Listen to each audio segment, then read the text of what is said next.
Your country was dead. Horrible term, right? We thought the United States of America was dead, and now you're presiding over the hottest country anywhere in the world. We're the hottest country in the world. I think Bibi would admit it, even hotter than Israel, though Israel was pretty hot about a week ago, I can tell you, for the wrong reasons. But we are the hottest country in the world right now, and it happened faster than anybody thought possible. But we have over $15 trillion, and that means jobs, and that means building, and that means things like we've never seen before. So all we can do is keep working hard. There'll be always surprises. Some of the surprises are going to be bad surprises. Mr. President, again, real quick, on Iran, in your view, is the war between Israel and Iran over? Or do those talks need to happen before you can? Well, I would say that the best man to answer that is the Prime Minister. But I will tell you that, in my view, I hope it's over. Yeah, I think Iran wants to meet. I think they want to make peace, and I'm all for it. Now, if that's not the case, we are ready, willing, and able. But I don't think we're going to have to be. But I think Bibi would answer that question very well. I think the partnership between Israel and the United States, the partnership between President Trump and me, produced a historic victory. It's an incredible victory, actually. It brought the greatest capabilities of the United States that are unmatched with the great capabilities of Israel and the army of Israel, pilots of Israel, soldiers of Israel, and the Mossad. And the combination of these two extraordinary capacities produced a decisive result.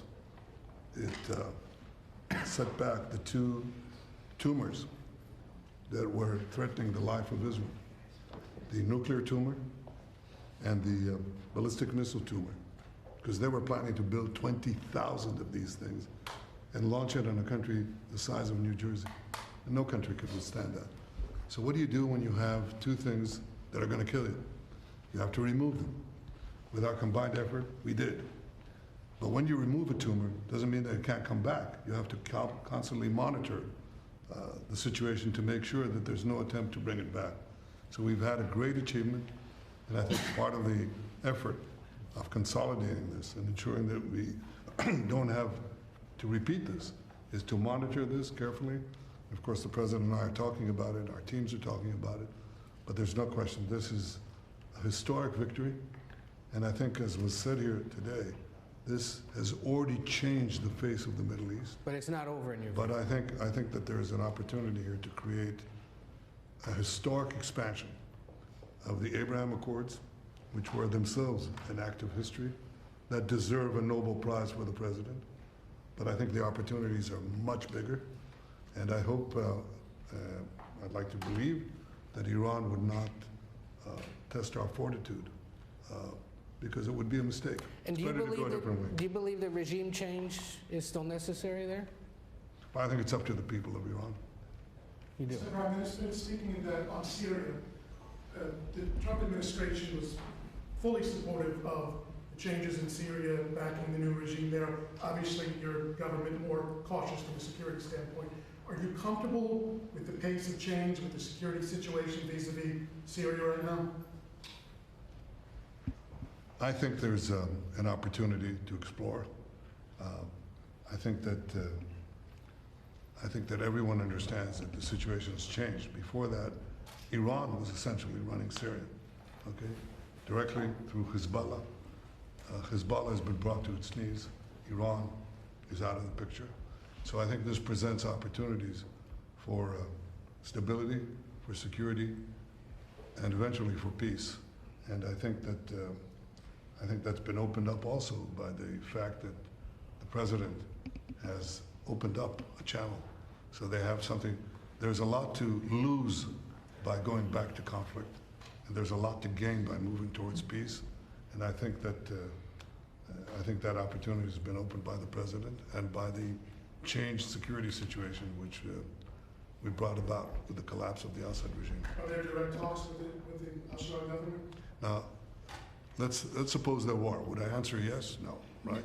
That's my duty to ask. I Right. appreciate it. It's your duty to ask, and my duty to ask you back. So, You know, at the request of a lot of countries in the surrounding area of the Middle East, including Bibi, we took the sanctions off Syria, and I met the new leader. I was very impressed by him. Somebody said, well, he comes from a very tough background. I said, well, you know, I'm not that surprised. It's a tough part of the world. But I was very impressed by him. But we took the sanctions off because we want to give them a chance. They would never have had a chance without the sanctions. And one of the things we have with Iran is, you know, we have they call biting, they are very biting sanctions. And I would love to be able to, at the right time, take those sanctions off, give them a chance at rebuilding, because I'd like to see Iran build itself back up in a peaceful manner and not going around saying death to America, death to the USA, death to Israel, as they were doing. You know, they were the bully of the Middle East, and now they're not the bully anymore. But they were saying terrible things, and would like to see them. They have such potential. You know, they have the oil power, and they have great people, smart people, energetic people, amazing. And I know so many Iranians from New York. I have a lot of friends, and they're great people.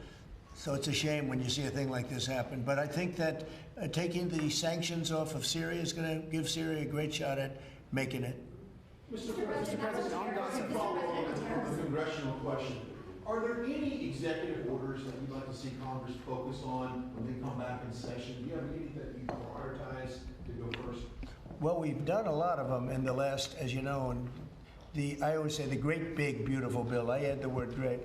But it was the largest bill of its kind ever passed. We were talking about it before. It was beauty.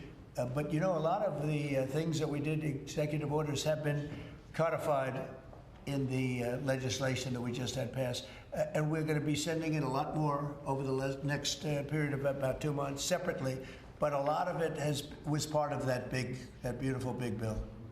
Mr. President, on tariffs, what happened to 90 trade deals in 90 days? As people are We've spoken to everybody. We know it's all done. Well, state I told you, we'll make some deals, but for the most part, we're going to send a letter. We're going to say, welcome to the United States. If you'd like to participate in the greatest, most successful country ever. I mean, we're doing better than ever.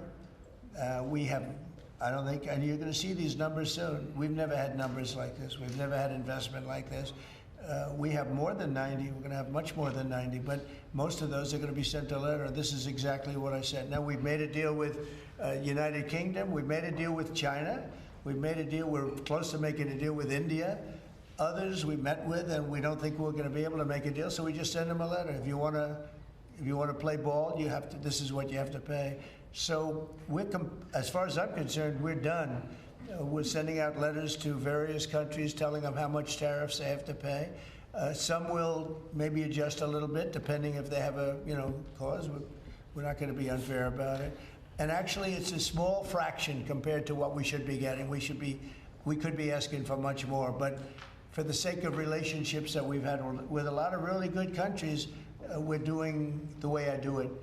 But we could be getting a lot more. We could ask for a lot more than what we're asking for. Let's say we're done because you're sending the letters. To follow up on what Ed had asked earlier, you're counting these as deals by saying, here's the tariff rate we're going to charge. I'm saying here it is. Congratulations. Welcome to the United States. I hope you make a lot of money, and you're going to pay us money.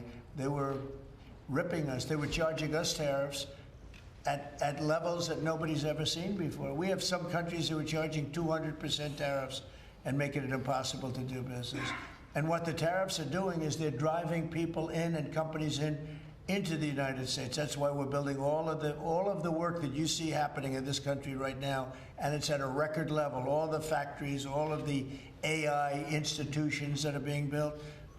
It's largely because, I think it's because of November 5th, the good election, and I think it's because of the tariffs. Thank you all very much. Thank you. Thank you. Thank you. What's for dinner? I don't know, but it looks good to me.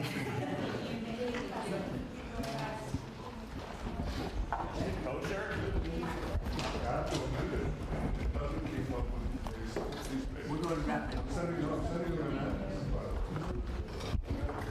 Thank you, Carolyn.